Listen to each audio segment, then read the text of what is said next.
Bom dia a todos. Invocando a proteção de Deus, havendo um número legal, declaro abertos os trabalhos da Comissão de Saúde e Saneamento.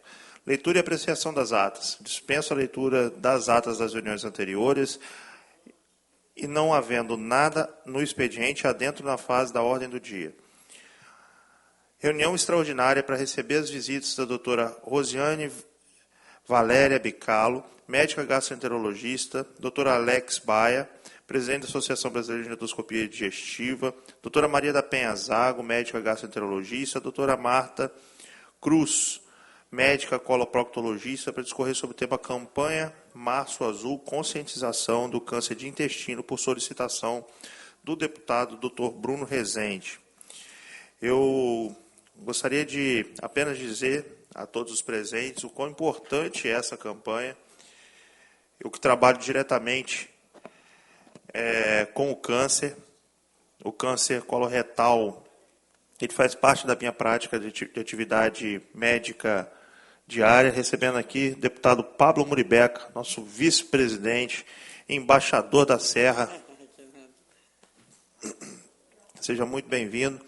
E como eu sempre digo, a prevenção é o que se pode fazer de melhor no cuidado ao paciente oncológico, principalmente a prevenção do câncer coloretal, que certamente as colegas passarão agora para todo o nosso público o quão simples é fazer um diagnóstico de uma lesão pré-neoplásica quando se tem a oportunidade de ter os exames de rastreio adequados. Eu vou passar a palavra para a doutora Rosiane, por favor.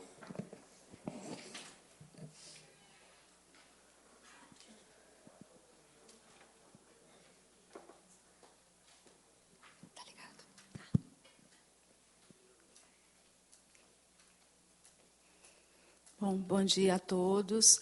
Agradecer à Comissão de Saúde da Assembleia, na pessoa do deputado Dr. Bruno Rezende, pela presença. Eu estou aqui como coordenadora da campanha Março Azul no Espírito Santo, representando a Sociedade de Endoscopia Digestiva do Espírito Santo, coordenada também pela Sociedade de Gastroenterologia, que está aqui a doutora Penha Zago, que é a presidente da sociedade, e doutora Marta Cruz Esperandio, que é ex-presidente da Sociedade Regional Leste de Coloproctologia.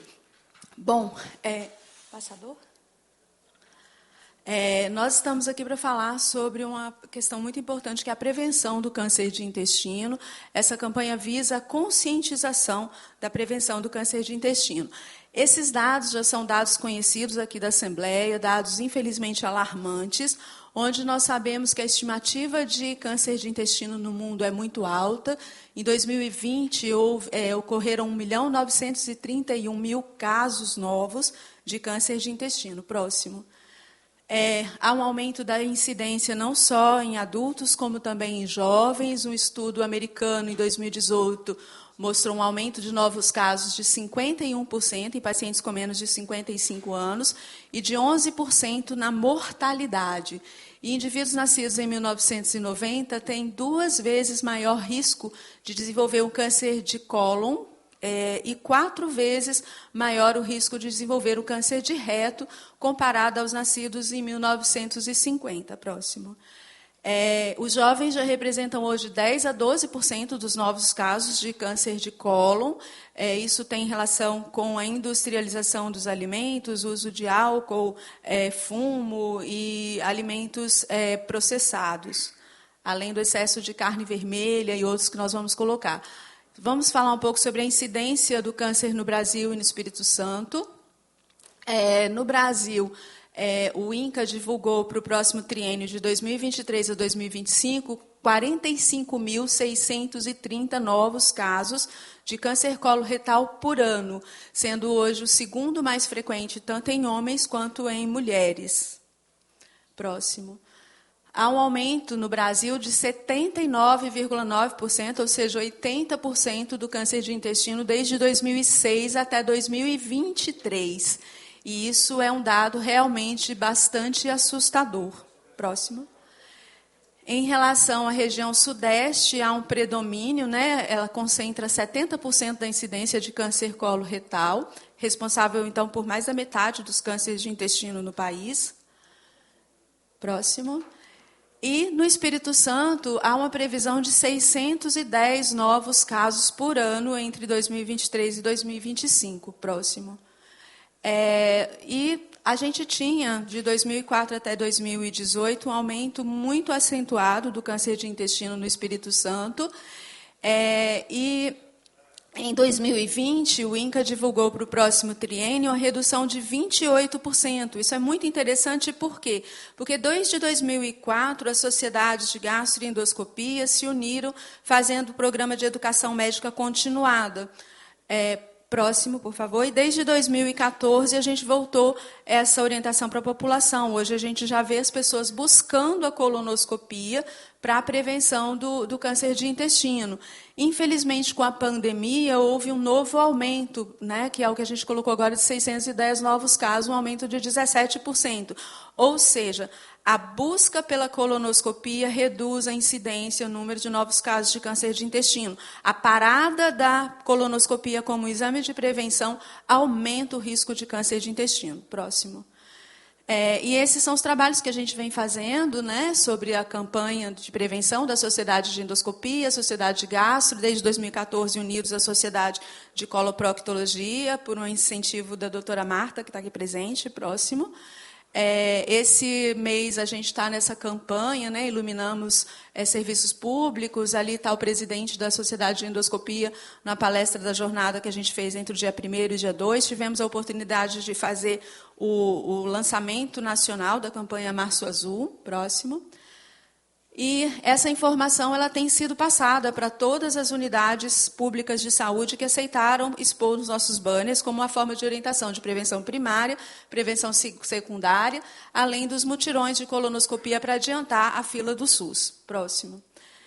A mortalidade no Brasil e no Espírito Santo ela é alta, né? Isso é uma pesquisa que nós fizemos no DataSUS. Há um aumento de mortalidade de 1990 a 2017 de 83% em pacientes com mais de 50 anos de idade, 74% se considerarmos 50 a 59, e também entre 40 e 49, que a gente deve considerar aí os pacientes entre 45 e 49 anos. Próximo. E no Espírito Santo isso não é diferente, né? Nós temos um aumento de 65% dos pacientes entre 50 e 59 anos de morte por câncer de intestino e, assustadoramente, um aumento de 203% entre o período de 1990 a 2017. Esses são dados do DataSUS. Pronto, próximo.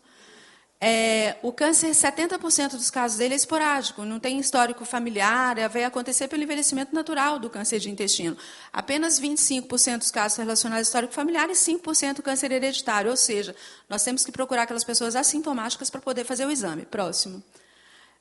A prevenção ela pode ser primária, através de atividade física, dieta rica em fibras, vegetais, alimentos industrializados, cortar carne vermelha em excesso, carnes processadas, não fumar, evitar o consumo excessivo de álcool. Mas o nosso objetivo aqui principal é falar sobre a prevenção secundária, que é a disponibilização para a população em relação à pesquisa de sangue oculto e de colonoscopia. Próximo. O câncer de intestino é um dos poucos que pode passar, por favor. É um dos poucos que tem prevenção, certo? Você retira a lesão antes do câncer aparecer. A maioria dos casos a gente diagnostica o câncer numa fase precoce. Câncer de intestino não, a gente está buscando a realização de um exame, que é de colonoscopia, para retirar essa lesão, que demora 10 a 15 anos para evoluir para o câncer. Você tem todo esse tempo para ir lá fazer um exame e retirar essa lesão antes do câncer aparecer. De cada 10 pessoas, 3 já têm um adenoma pelo envelhecimento natural das células do intestino, independente de histórico familiar ou de questão de prevenção primária ou não. Próximo. As lesões neoplásicas serrilhadas, elas são difíceis de serem visualizadas, também representam em 15 a 25% dos casos de câncer de intestino, e por isso a gente precisa de um exame de alta qualidade técnica, não pode ser feito com um aparelho ruim e com um médico não especialista. Próximo. O risco médio, né? A gente considera todas as pessoas hoje com mais de 50 anos, alto risco histórico pessoal ou familiar de adenoma, ou pacientes que têm doença inflamatória intestinal. Esse é um grupo que fica à parte e que vai direto para a colonoscopia, não vai para a pesquisa de sangue oculto. Atualmente, a recomendação de risco médio é a partir dos 45 anos. Próximo. E até quando? Né? Os guidelines variam, colocam até 75 anos, podendo ir até os 79. Os pacientes entre 80 e 85 anos têm pouco benefício, tem que ser analisado caso a caso. Por que e como fazer o rastreio, né, de prevenção secundária, que é o nosso objetivo aqui? Próximo. A pesquisa de sangue oculto nas fezes, pode passar mais um. A pesquisa de sangue oculto nas fezes, ela deve ser feita a partir dos 45 ou 50 anos de idade, preferencialmente, anualmente. Depois que você faz isso durante 10 anos, você tem em torno de 15% a 30% de redução da mortalidade por câncer de intestino. Não é um exame necessariamente preventivo, é um exame de detecção precoce. Você vai detectar a lesão que já está sangrando. Se o teste der positivo, você vai para a colonoscopia, e aí o paciente vai seguir com colonoscopia.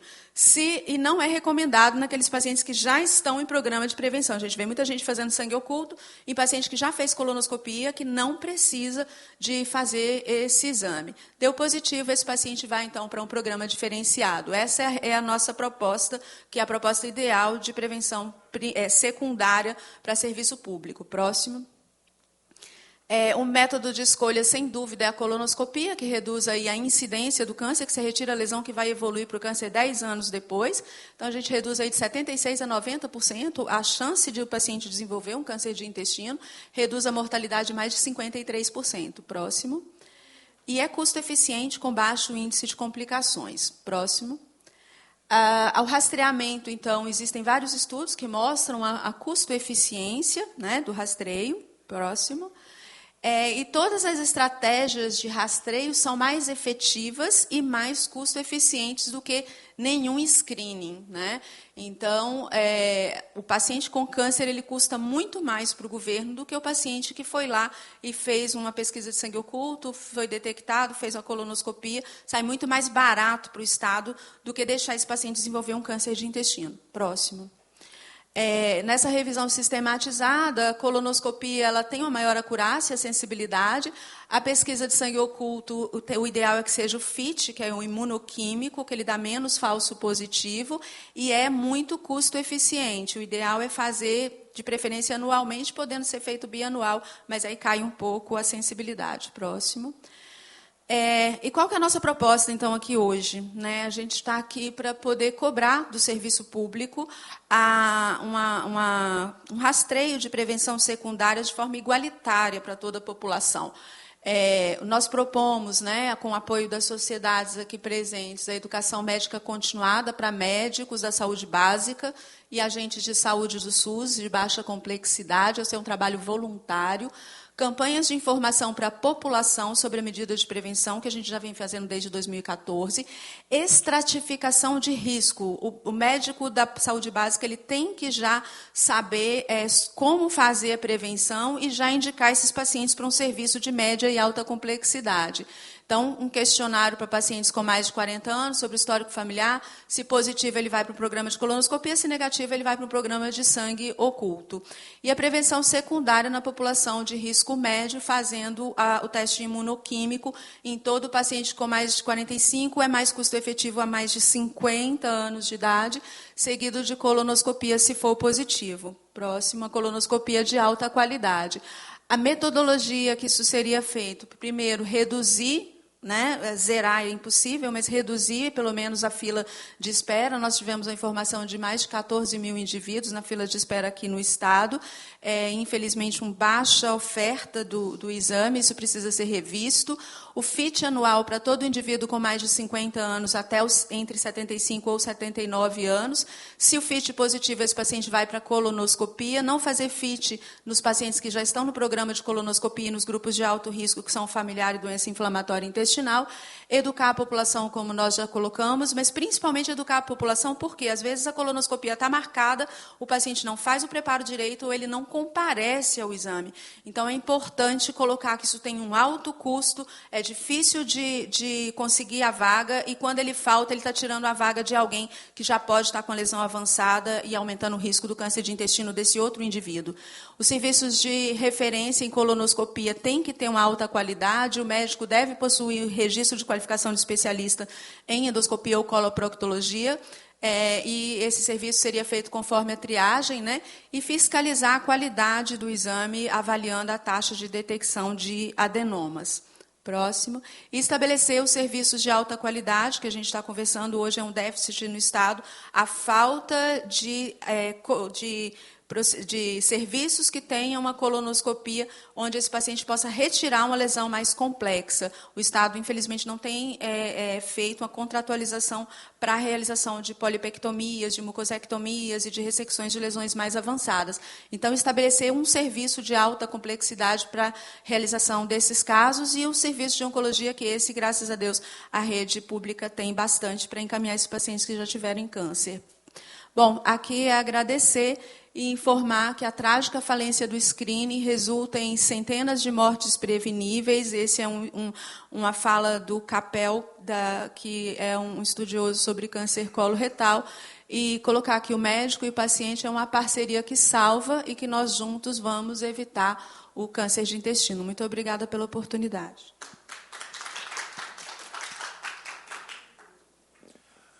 Muito bem, Rosiane. Acho que você mostrou aí de maneira técnica quais são as indicações mais contemporâneas, mas o que de fato assim me preocupa muito, né, é como isso se aplica na prática, quando a gente tem 14 mil pacientes na fila de colonoscopia.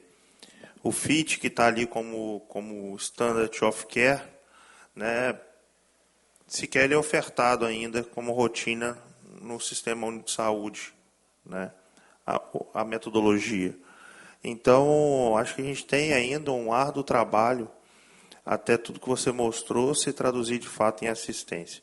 Eu vou querer ouvir, confiro a palavra, a doutora Maria da Penha Zago. Muito obrigada.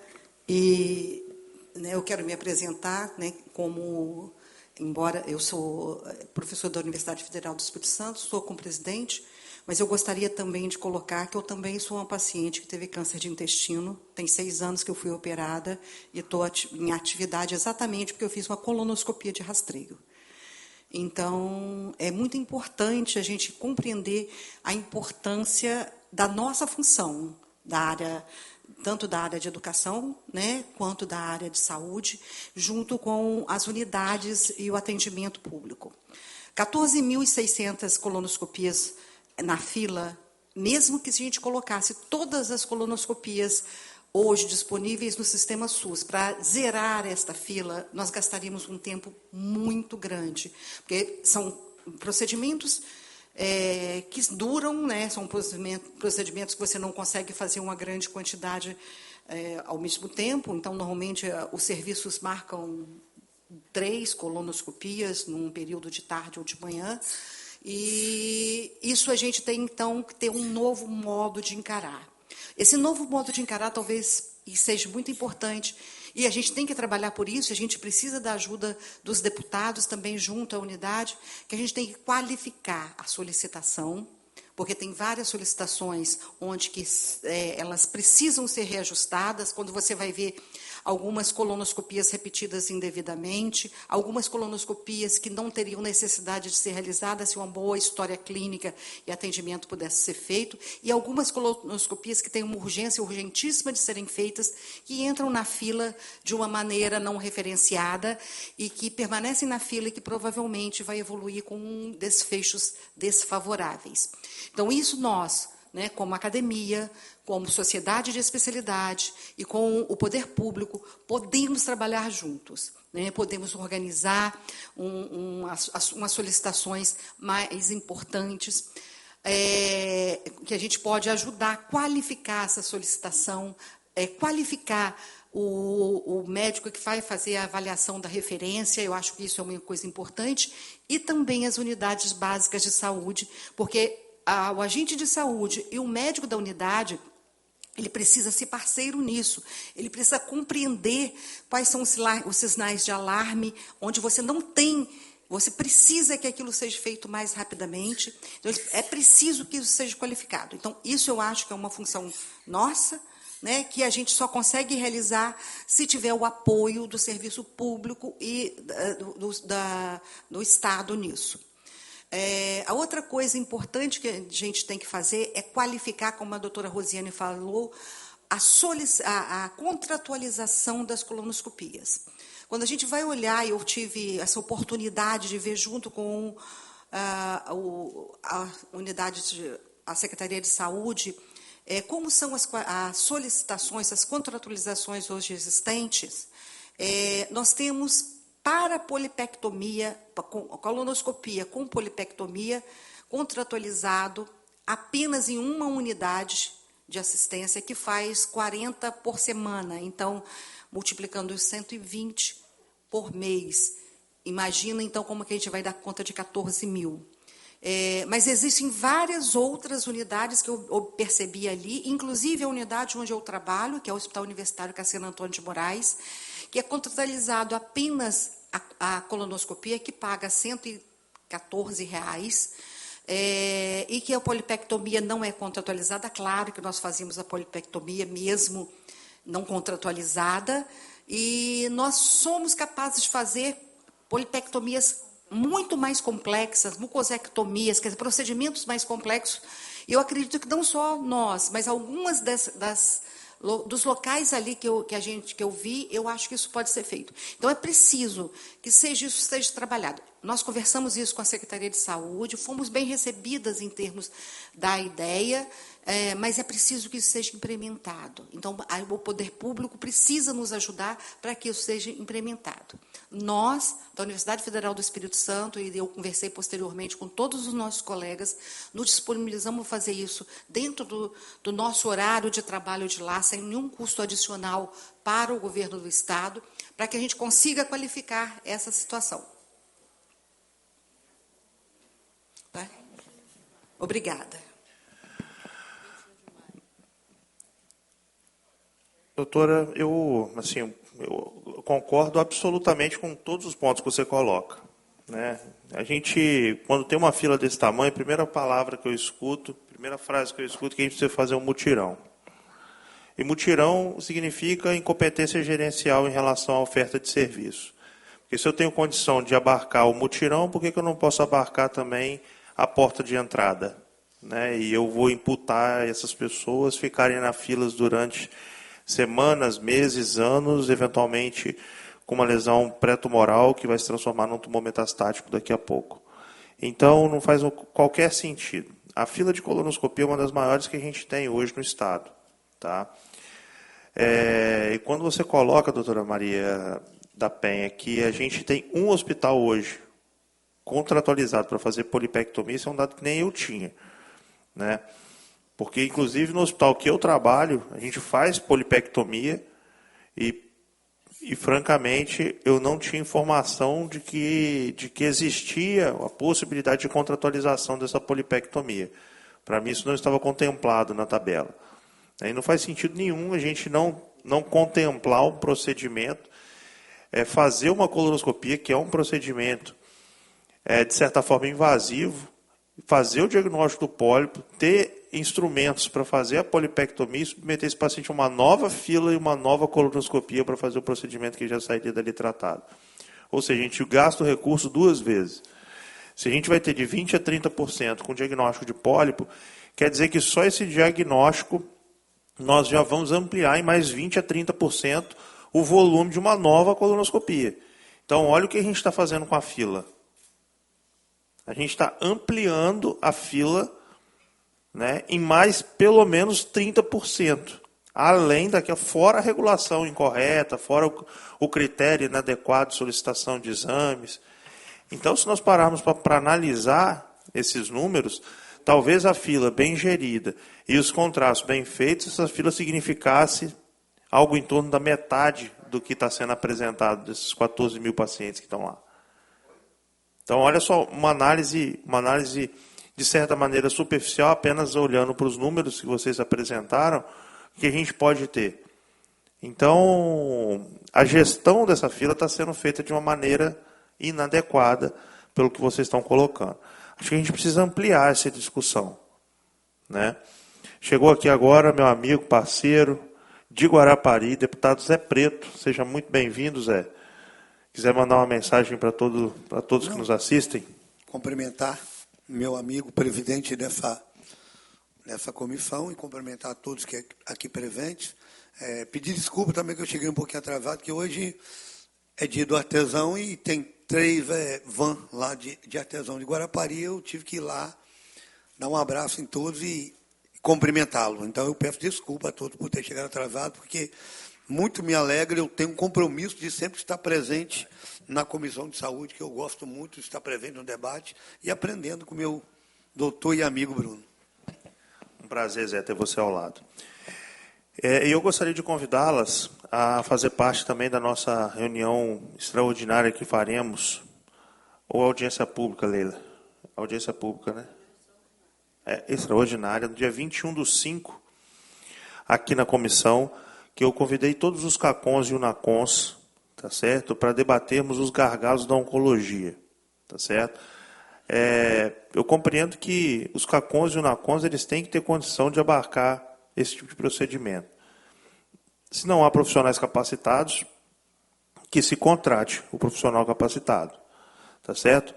E a gente tem que ter um plano de oferta de serviço que seja compatível com uma fila, mas uma fila real. Essa fila, pelo que a gente está vendo, seja por contratualização, seja por falha na regulação, seja por solicitação inadequada de pacientes, de exames, é uma fila que está poluída. Então nós precisamos purificar essa fila, tá certo? E depois sim traçar uma meta de assistência que seja palpável e plausível para os capixabas. Por favor, com a palavra a doutora Marta Cruz. Bom dia a todos. Quero agradecer, assim, primeiro a Deus, né, por nós estarmos tendo essa oportunidade de estar aqui com os senhores para debater sobre esse assunto, sobre a prevenção do câncer coloretal, que é tão importante. Agradecer a minha querida Rosiane e a doutora Maria da Penha Zago, que estamos, né, a gente está sempre juntas na sociedade. Eu sou ex, mas como ex-presidente, eu continuo na batalha, juntamente com o nosso presidente da Sociedade Regional Leste, que agora é o Alcides Barato, doutor Alcides Barato, e junto com o presidente doutor Hélio Moreira, que é da Sociedade Brasileira de Colo Prócto, que inclusive esteve aqui no nosso estado nos presenteando e nos ajudando nessa campanha de prevenção. Alcides de Cachoeiro? O Barata, conhece. Mas agradecer muito a vocês, tá? Aos senhores, por terem dado essa oportunidade, ao Edson, que está aqui atrás, que foi ele que abriu, né, essa oportunidade para nós. Nós estávamos em Camburi, na sessão de prevenção, fazendo a campanha de prevenção naquele solarão, e fazendo a campanha de prevenção juntos, né, todos, gastro, procto e várias outras pessoas que também estão nos ajudando, os pacientes também, né, reforçando, todos aqueles que já passaram por câncer e nos ajudando lá. E assim que eu bati a visão, assim, achei o Edson, ele estava lá fora do serviço dele, né, na bicicletinha dele lá, e exatamente cuidando disso também, dessa área que ele também, ele é da área da saúde, e ele fica preocupado também com isso. E ele trouxe até ao senhor, ao doutor, né, ao doutor Bruno Rezende aqui, e agradeço muito. Mas a gente está vendo, né, pela World Health Organization, que em torno de, mais ou menos, nós teremos até 2030, 60% de mortalidade por câncer coloretal. É muito importante.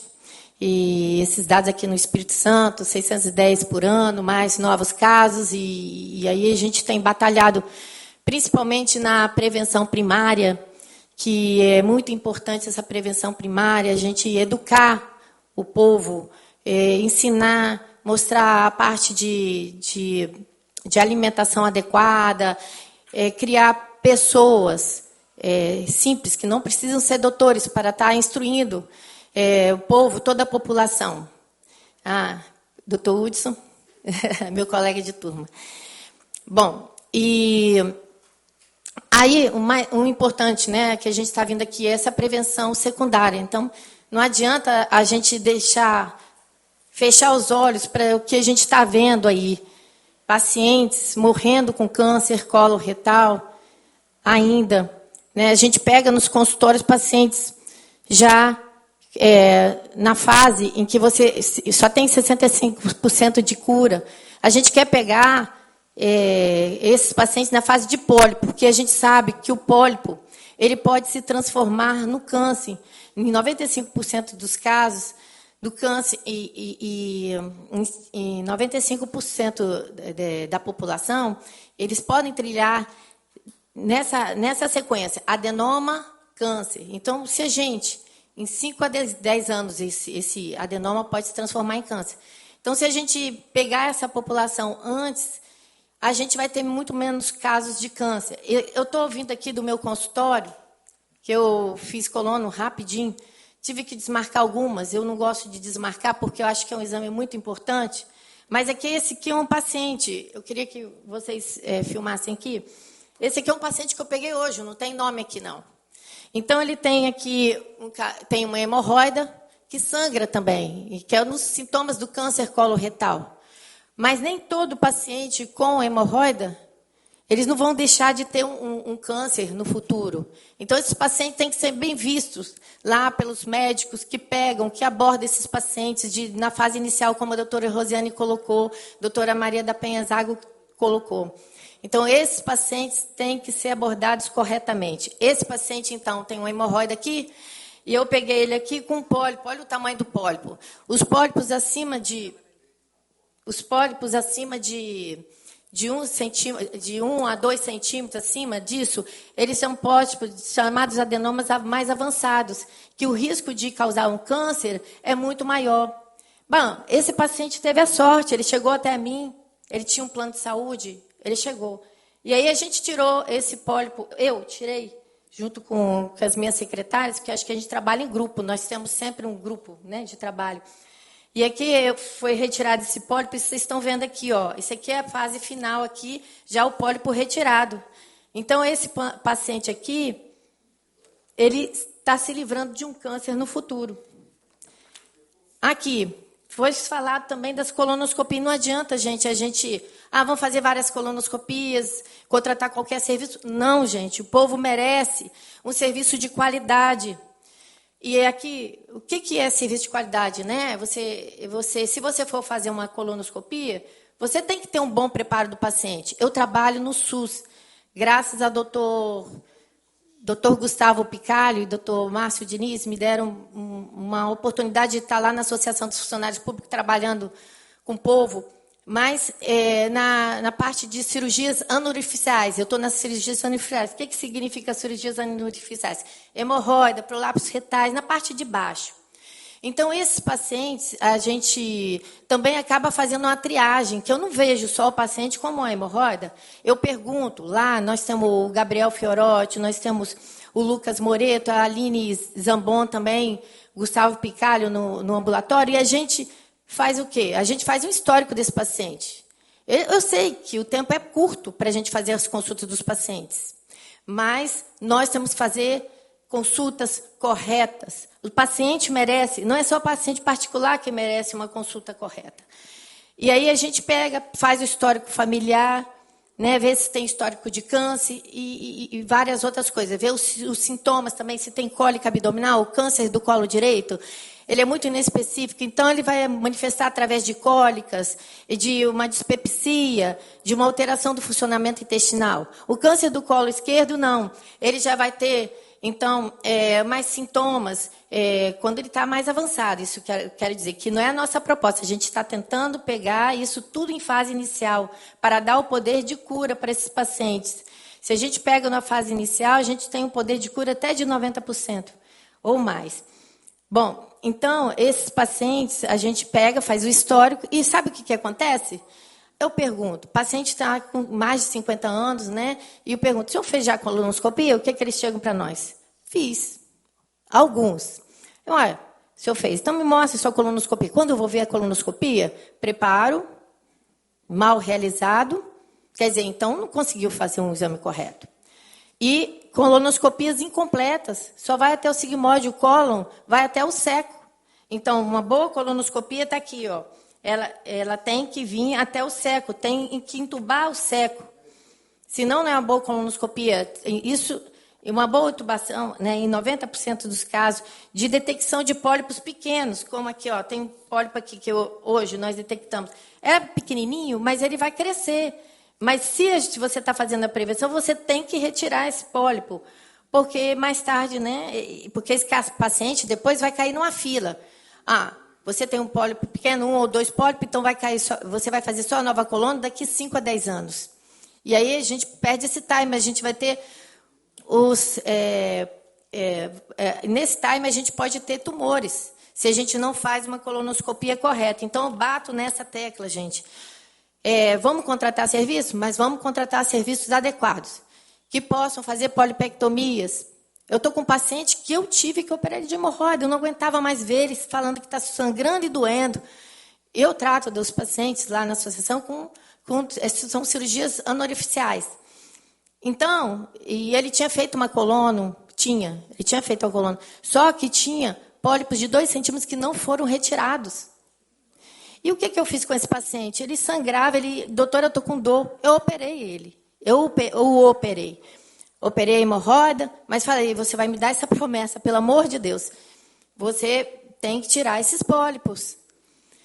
Então, coitados, os pacientes estão nessa situação. O que eu acho importante, que a doutora Maria da Penha Sago falou, que todos têm que passar por uma triagem. Porque enquanto eu pego pacientes que já fizeram 1000 colonoscopias sem precisar, outros não fizeram nenhuma e estão precisando.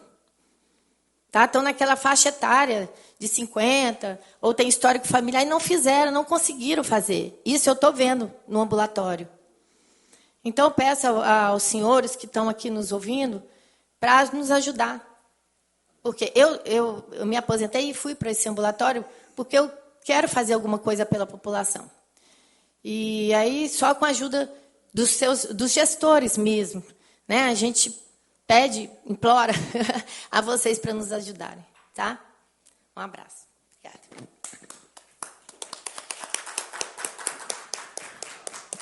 Doutora Marta,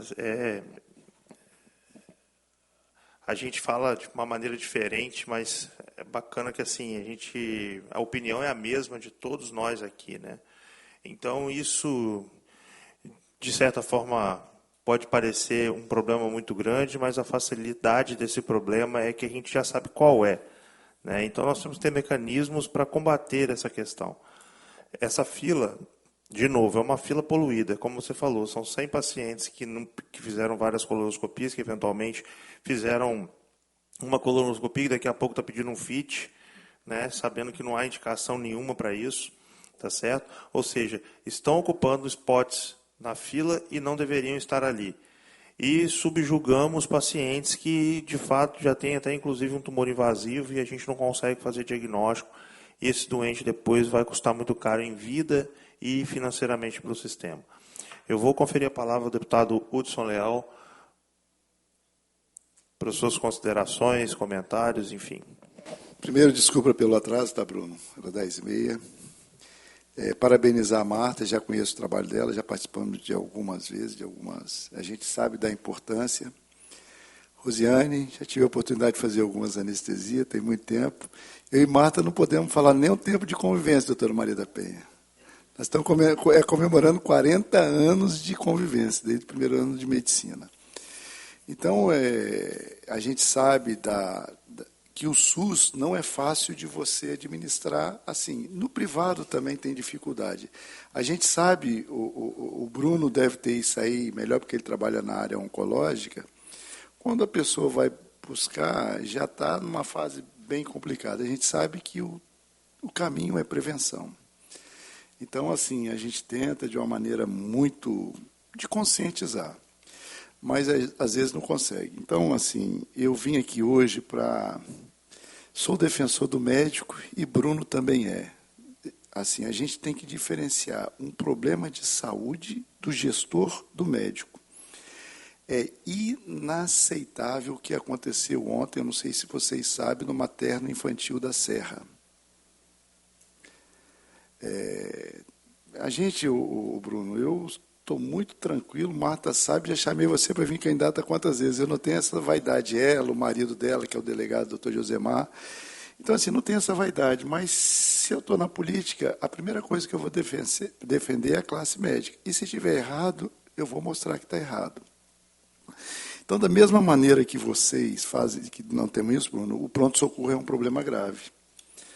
O pronto-socorro, a gente também, os pacientes têm dificuldade, trabalha, no final do mês ganha R$ 1.400, você vai comprar um Lufital, eu tive isso aí, R$50, é caro, é muito caro, imagina uma pessoa que ganha 1.440. Então, ontem o que aconteceu? 6 médicos foram agredidos, estimulado por um parlamentar, isso é muito grave, midiático, porque, assim, tem problema com o prefeito, vai falar do prefeito, mas agredir os médicos é inconcebível. Foram atendidos, Bruno, assim, a gente sabe que a prioridade no pronto-socorro é amarelo e vermelho. O verde é aquela pessoa que tinha que ter ido no ambulatório e não foi. A gente sabe que a população tem essa dificuldade. Então, ontem, instigado, eu tenho vídeo, estimulado por um parlamentar, todos aqui já sabem quem é um parlamentar dessa Casa de Leis, na Serra, induzindo a agredir os médicos. É inconcebível isso. Um médico foi parar no IML para fazer, e foi agredido pela população, porque o verde tem que esperar, e as pessoas têm uma dificuldade de entender. E já tinha sido atendido 83 amarelo e 4 vermelhos. Então, aqui eu deixo minha palavra de protesto. Vou, assim, não estou te falando politicamente, mas eu tenho que defender o colega médico, doutor Sérgio Vidigal. Você está fazendo certo ou errado, mas você deixar 6 plantonistas e falar que cadê os médicos? Mentira! Tinha 6 médicos lá. Então, a pessoa querer aparecer nas costas de nós, profissionais de saúde, Bruno, inaceitável. Então, aqui eu deixo o meu repúdio, isso aí é uma afirmação que não é verdadeira. Tinham 6 médicos. Esses 6 médicos estavam lá com medo, saíram, um foi agredido verbalmente na tentativa de pular com medo da população em cima, alguém induzindo, não tem médico aí. É natural, é fuga, isso é natural do ser humano. Saiu, estão fazendo um boletim de ocorrência, estão indo no ML. Então, assim, existe risco secundário. A pessoa induziu. Uma pessoa dessa maluca, pegaram o cabo de vassoura e começaram a agredir os profissionais. Uma enfermeira grave, profissionais da área de saúde. Não compactuo com isso. Então, assim, nós temos que pegar esse espetáculo circense, pão e circo. Eu, pelo menos, estou deputado, não trabalho com pão e circo, não. Dá, não dá. Agora, você querer ganhar uma prefeitura expondo a saúde, tem a liberdade de fiscalizar? Fiscaliza outros hospitais do Estado. É uma coisa muito direcionada, Bruno. Eu não posso aceitar isso. Marta, quantas vezes nós trabalhamos ali no Bezerra, que tinha muito paciente, a gente atendia o quê? Preferencialmente a emergência, as pessoas têm que esperar. Então, as pessoas não sabem o que é um médico, Bruno. Eu acredito que você, no começo, trabalhando no pronto-socorro, você sabe a dificuldade. Tá, Zé Preto? Eu estou falando de urgência e emergência. Tinha 6 profissionais. Então, aqui é meu repúdio, dessa forma, sou defensor da boa medicina. Agora, a verdade tem que ser dita. Tinha médicos lá, se tem problema com o prefeito, vai lá e fala com o prefeito, mas transferiu o problema para o médico. Repeti 3 vezes para deixar bem claro. Esse sou eu sendo eu, não tenho medo de ninguém, não tenho medo de nada. A verdade vai prevalecer. Tá certo? E desculpa vocês, numa apresentação maravilhosa, a gente tem que fazer isso e eu vim falar. Então, a oportunidade de nós parlamentares é estarmos aqui para falar. Tá certo? Ok, Hudson, eu francamente não estava sabendo desse episódio. Também não sei quem é o parlamentar, mas acho que qualquer agressão a qualquer cidadão capixaba tem que ser apurado e nós, como parlamentares, não estamos acima da lei e da ordem, né? Nós temos uma Constituição para seguir e isso não nos dá o direito de de agredir qualquer que seja o cidadão ou pessoa, onde quer que esteja. Essa comissão de saúde, Hudson, então, como vocês todos já sabem, mas para que fique bem claro para todos que nos assistem, nós visitamos a todo o estado do Espírito Santo, inclusive hoje, com total respeito e lisura a todos os processos, hoje ainda despacharemos aqui, aproveitando o quórum, a visita ao Hospital Maternidade São Mateus.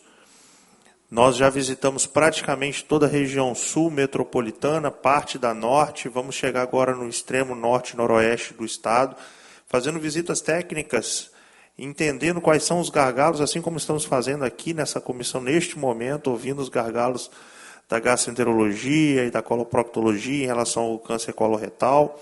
E o ano passado foram mais de 100 visitas técnicas ou reuniões ordinárias e extraordinárias da Comissão de Saúde.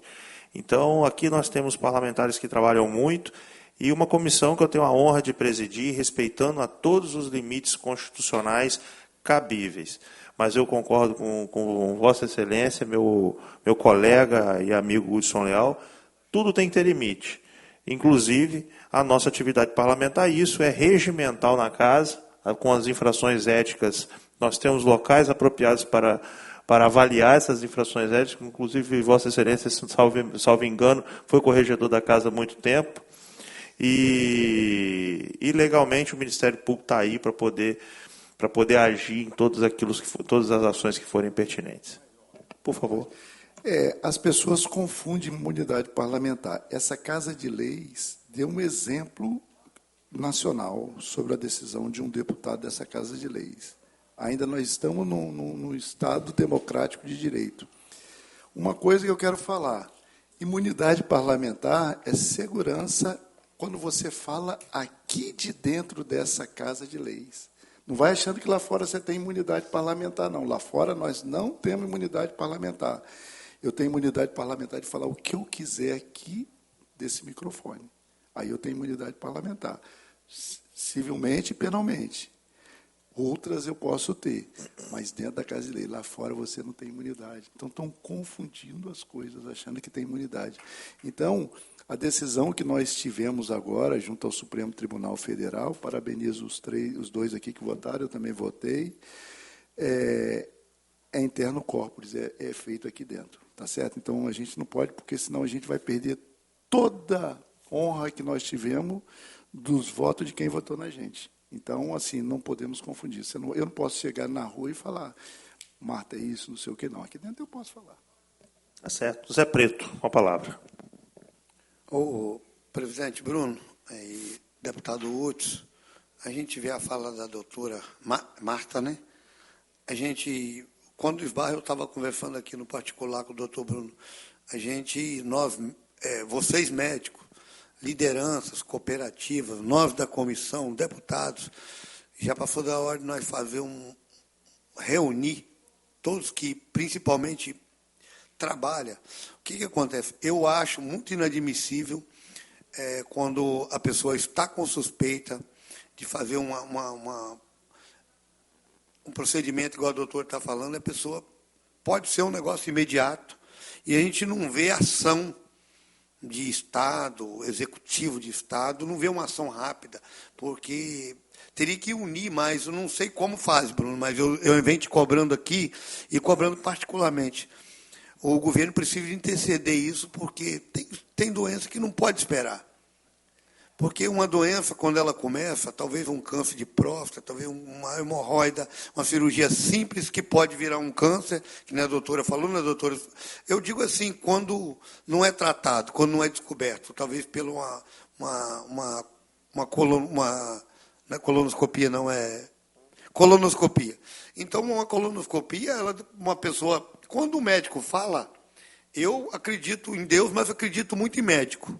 Porque o médico é aquela pessoa que Deus deu a sabedoria, estudou para ela entender. Quando um médico fala assim, você precisa fazer uma colonoscopia para mim ter um diagnóstico. Mas quando o médico passa para ele, uma pessoa simples, ele esbarra na espera da fila. Isso pode demorar, doutora, 1 ano, pode demorar 2 anos. E aí? quando a senhora já tem uma suspeita de pedir uma colonoscopia, a pessoa não dá um diagnóstico, uma ressonância, uma ultrassom ou uma endoscopia, só pede uma colonoscopia, aí vai para aquela tal fila que fala, aquela tal espera. O que nós precisamos, doutor Bruno, ter uma conversa no pé do ouvido do executivo, governador, secretário, e também interar as pessoas da área, os médicos, e ter que agir. Não poder uma pessoa simples, humilde, que nem o doutor Lúcio falar, que ganha R$ 1.400. Mas, doutor, mas nós estamos falando de uma goma de 20%, 30% que precisa do SUS, que não ganha nem isso. Está desempregado. E precisa o executivo entender, o governador, isso aqui vai uma crítica construtiva, secretaria, que tem doença que não pode esperar a fila, gente. Não pode esperar a fila. Vai para a fila, aí é 2 anos. Eu conheço relato de gente que vai para a fila, começou com um problema de próstata, começa a parar de urinar, precisa de um médico que pediu lá uma colonoscopia. Sabe o que aconteceu com ele? Quando ele liga para ele, já morreu. Ele já morreu. Então, de mama. Eu estou falando assim, precisa o governador, eu sei que o governador tem um carinho muito grande, investe no que pode na saúde, mas precisa de fazer essa junção. Pessoa da área, se é de colonoscopia, se é igual de intestino, está aí, de urologista, que é o câncer que mais tem e mais mata. É a doença do câncer, é a que mais vai matar no mundo. Não tem para ninguém, todo mundo fala isso, né? Que você é proctologista, doutor Bruno, e a gente não vê aquela ação de embate. Eu acho, não tem o médico de coração que tem porta aberta para receber quando a pessoa está com problema de coração, chega e atende. O câncer também teria que ter destinado também, a pessoa não pode esperar. Se vocês soubessem, quando a gente pega um diagnóstico de uma família que está com suspeita de câncer, quando o médico fala, está com suspeita, precisa fazer uma colonoscopia, a gente já fica doido, porque o médico já está meditando que é alguma coisa. E vai para a Secretaria de Saúde, vai para a fila e espera 1, 2 anos. Que sofrimento. Então, eu preciso, assim, das entidades próximas, olhar com mais carinho. Aí eu apelo ao governador, ao secretário, à nossa comissão, que faça chegar. Eu levei um ano, tanto o Bruno como o doutor Hudson, que é meu amigo, também já perturbei muito ele na vida, que já trabalhei muito com o doutor Hudson, pedindo e clamando pela saúde. Já fui assessor do doutor Hudson e assessor e enchedor de saco, né, doutor Hudson? Clamando pela população. Mas está na hora do governador entender com a Secretaria de Saúde que câncer, diagnóstico de câncer, ou intenção, um médico falar que pode ser câncer, ter prioridade, porque senão não vamos continuar perdendo entes queridos no nosso Espírito Santo. Uma parte ao Hudson. A gente pode falar, não, mas a Rosiane é mais nova aqui, né? Então ela não é do tempo da gente. Mas existia no Santa Rita, Zé Preto, isso aí, fazia uma triagem antes no Santa Rita. Eu não sei se fazem ainda uma triagem verdadeira, mas não faz só referenciado. E isso é um problema sério, tá, Zé Preto? Existia no Santa Rita. A gente chegava, mandava, o cara via, não, isso aqui é urgência, vamos embora. Mas existia mesmo. É um caso a se pensar. Bom, eu proponho, Rosiane, Maria da Penha e Marta, que a gente faça essa pauta juntos, tá certo? A Comissão de Saúde está aqui para ser usada. O ano passado nós já fizemos algumas indicações, em março, quando vocês estiveram aqui, da introdução do FIT no sistema de saúde, da reavaliação dessa fila de colonoscopia, mas a gente conseguiu avançar muito pouco com essa pauta. Acho que a gente tem que, como dizia um professor meu da residência, a gente tem que engrossar a fileira boa, né? Nós vamos ter, Zé, a reunião da nossa comissão, eu falei, acho que você não estava aqui, e nós vamos chamar todos os CACONs, convidamos já todos os CACONs e UNACONs, vamos dar voz à equipe médica, cirurgia oncológica, radio-oncologia, oncologia clínica, multiespecialidades, multiprofissionais, para que a gente possa identificar os principais gargalos envolvendo os pacientes oncológicos e criar uma pauta de debate única com a Secretaria de Saúde. Eu acho que, quando nós juntamos essas instituições, a gente ganha ainda mais corpo e representatividade. Esse não é um problema, a colonoscopia não é um problema da região metropolitana e tampouco de um único hospital. É um problema do Espírito Santo. Todas as regionais têm filas de colonoscopia hoje e são as maiores, tá certo? Mas não é o único problema, Hudson. Hoje nós temos, por exemplo, uma PAC de imunoterapia para melanoma, que foi ampliada agora recentemente pelo governo federal e que paga em torno de R$7.000 uma PAC, só que a medicação custa 30 mil. E aí, está lá no SUS, o CACOM, o NACON pode receber um processo por não fornecer a droga, e isso fica você sem entender se é o Estado ou se é o CACOM, e quem que vai pagar essa conta no final? Você é obrigado a fornecer a droga, e tem que fornecer mesmo, porque ela é importante para o doente, eu estou defendendo que ela seja ofertada, mas como é que vai pagar no final? Você vai imputar por cada ciclo R$23.000 de prejuízo para um hospital que sem subsídio estadual, federal, não se mantém. E aí a gente não vai deixar de tratar só o melanoma, vai deixar de tratar todas as outras patologias que são tratadas nas instituições. Isso é um problema do paciente? Claro que não. Isso é um problema do Estado. Quem tem que fornecer saúde não é o hospital. Quem tem que fornecer saúde é o governo. O governo que tem uma participação tripartite no financiamento da saúde. Federação, Estado e município. Entende, Zé? Então, essa pauta ela tem que ser ampliada, tá certo? Eu compreendo que a oferta de serviço ela pode ser qualificada, a gente tem que higienizar essa fila, a gente tem que purificar essa fila, para que a gente possa entender também qual o volume de serviço que a gente precisa abrir no Estado. E que não seja aberto apenas aqui em Vitória, que seja aberto em Colatina, que seja aberto em Linhares, que seja aberto em Cachoeiro, que seja aberto em Iguaçuí, que a gente tenha centros com capacidade de realização desse serviço. Porque a gente tem outros problemas, doutora Marta, envolvendo essa situação. Não adianta eu pegar um paciente de Rio Bananal, um paciente de Una, Irupi, e marcar uma colonoscopia para ele aqui em Vitória. Ele tem que fazer um preparo intestinal, ele vai vir num carro da prefeitura com um monte de gente, com diarreia.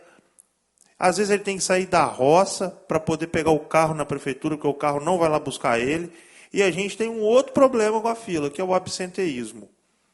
Então, pior do que você não ter a vaga para o paciente, é você ter a vaga e o paciente não conseguir usar. Porque você impede, você tem um honorário médico que está ali, você tem a estrutura hospitalar que está ali, você tem um desgaste de todo o sistema que está ali, mas o paciente não consegue estar ali, que é o objetivo final. Então, vejam, não é um problema tão fácil de ser solucionado. É um problema que temos que estar todos à mesa, de cabeça aberta e com um objetivo único, que é oferecer uma saúde que chegue de verdade até as pessoas.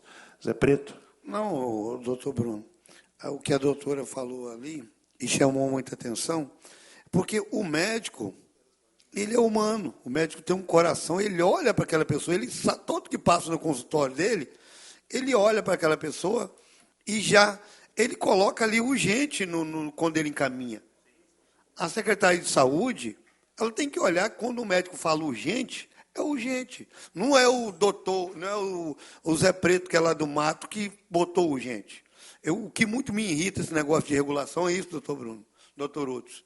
Porque quando o médico coloca urgente, é urgente, ele sabe que é urgente. Mas a Secretaria de Saúde, ela é omissa. Ela é omissa de saber que chega na mão deles para olhar que se é urgente ou não é. A senhora não vai colocar uma coisa urgente que não é urgente. Não é isso? A senhora estudou para isso, a senhora tem competência para isso. 3 senhoras aí, o senhor é competente também, porque o senhor quando coloca urgente, porque é urgente. O senhor não coloca urgente porque é minha filha ou minha mãe. O senhor coloca urgente, a senhora coloca urgente, porque é urgente. Eu fico indignado com a nossa saúde do Espírito Santo. Eu vou falar do Espírito Santo porque eu moro aqui. Eu defendo o povo aqui, fui eleito para defender o povo aqui. Coloca urgente, carimba, bota a data, urgente. Tem médico que eu já vi que coloca muito urgente ainda, porque só urgente não resolve. E chega na Secretaria de Saúde, o muito urgente fica 2 anos. Então, Secretaria de Saúde vão olhar. Vão colocar gente competente com amor do coração, olhar quando é urgente, ser urgente. Não ficar aí 1 ano, 2 anos, 3 anos esperando uma coisa urgente. Porque vale de nada, então, a assinatura de um médico que bota urgente e urgente demora 2 anos. Isso é minha indignação. Vou continuar falando, queira, gostando ou não, mas eu estou aqui para defender a população. E o que mais me dá força para mim vir de Guarapari todo dia andar 80 quilômetros, 40 para cá, é defendendo a saúde do nosso Espírito Santo. Muito bem. Eu confiro a palavra novamente à plateia, todos que quiserem. Doutoras, satisfeitas? Ok. Então, Antes de encerrarmos a sessão, vamos apenas deliberar a próxima visita técnica, já que temos quórum. Visita técnica dos diretores do hospital, não, na verdade, visita deles aqui à Comissão de Saúde, dos diretores do Hospital Maternidade de São Mateus, com data a definir. Eles querem apresentar o serviço, mostrar quais são as dificuldades e gargalos enfrentadas em São Mateus e região. Essa maternidade que é referência para 10 cidades. E acho que é pertinente abrirmos aqui, Hudson, um espaço para que eles mostrem para a gente o que estão fazendo, quais são as dificuldades que estão apresentando, para que a gente possa somar forças lá em cima no norte do estado também. Como voto, deputado Zé Preto. Favorável, presidente. Como voto, deputado Hudson Leal. Acompanho o deputado. Aprovado por unanimidade. Queria agradecer a doutora Rosiane, a doutora Maria da Penha, a doutora Marta, pela presença mais uma vez nessa comissão, reafirmar que as portas aqui sempre estarão abertas, parabenizar o Edson pelo contato, pela parceria com a comissão e com as boas práticas e causas, dizer para vocês que não é só vir aqui falar, nós vamos ter ações, tá certo? E o trabalho vai ser nosso, mas vai ser de vocês também. Então, nós vamos precisar da ajuda e colaboração de vocês para que a gente possa sempre embasar a política com as boas práticas de assistência, e a equipe médica ela é essencial para fundamentar todas essas políticas que nós pensamos em criar ali na frente.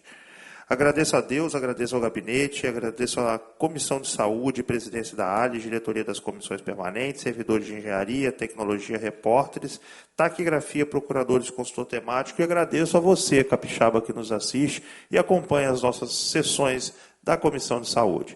Uma boa tarde a todos e nada mais havendo a tratar, declaro encerrados os trabalhos dessa comissão, convidando os senhores membros para a próxima, que será extraordinária, no dia 22 de março, no plenário de Dirceu Cardoso.